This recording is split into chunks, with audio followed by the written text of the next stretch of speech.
There is a Japanese art called kintsugi, where broken objects are repaired using glue mixed with powdered gold. This philosophy treats breakage and repair as part of the history of an object, rather than something to disguise. It made me think of the shards of china plates I've precariously picked from wooden floors, when crockery was murdered by soapy suds slipping from my hands, never to hold a warm dinner again.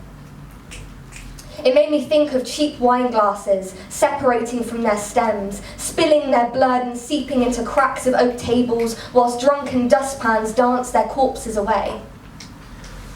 It made me think of heartbreak, and nights and days nestled under duvets, stomach pangs contorting my torso when life was no longer appetizing. I've often felt like a vestibule, the beginning of something, the chapters before the climax of the story, the vase before it is filled with flowers, a vase that has been smashed into 100 pieces before she reached an age where she could count that high, chipping at her soul like teeth hitting the pavement. It's hard to feel full when you are leaking. When cracks turn to gaping holes, they eventually spit you in two. All the times you were battered and bruised by fists of rage and words of scorn. Every time no one wanted to play with you or no one wanted to hold your hand. Every time you went to bed hungry with a fridge full of food and did sit-ups in your room until your spine turned blue, when instead of I love you too, you know it isn't you. To every imprint from hands you never wanted. To every time you cried yourself to sleep and then said you're fine, that vase splinters a little bit every time. Cling film and sellotape and band-aids can patch it up for a while, but they lose their stick and grow sodden and disinterested. I guess that is what we mean when we say we feel empty. The fragments of us cannot be a vessel when the shards are scattered across the floor. I never wanted to try and put myself back together again, in fear my scars would be too visible. I was damaged goods. I wanted to be new, fresh from the box, basking in a queen-size bed cushioned by polystyrene and bubble wrap, but it was too late. The vestibule was a never-ending hallway of flickering lights and eerie noises, and my life was a never-ending treasure hunt for pieces of glass hidden under sofas and coffee tables.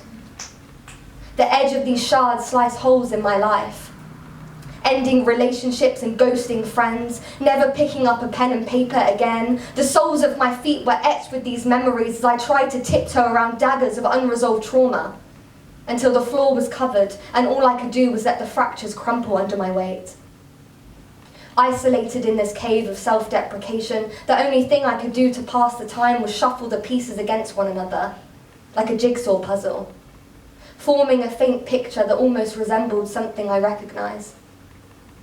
I don't like to say I was fixed, because that implies I was broken to begin with, or that I was restored exactly how I was. Rather, I was remolded, reshaped, retreaded, reliving the stories that made me lightheaded, redoing the stitches that were unthreaded, and breathing through the pain and gaining control. Acknowledging my feelings but not letting them consume me. Having pride in the strength that it took to push through the journey, and surrendering to the universe, that nothing will pass me by that is meant for me. Every crack filled with gold makes the map like wrinkles holding the archives of every time you smiled, opening the window into who you are.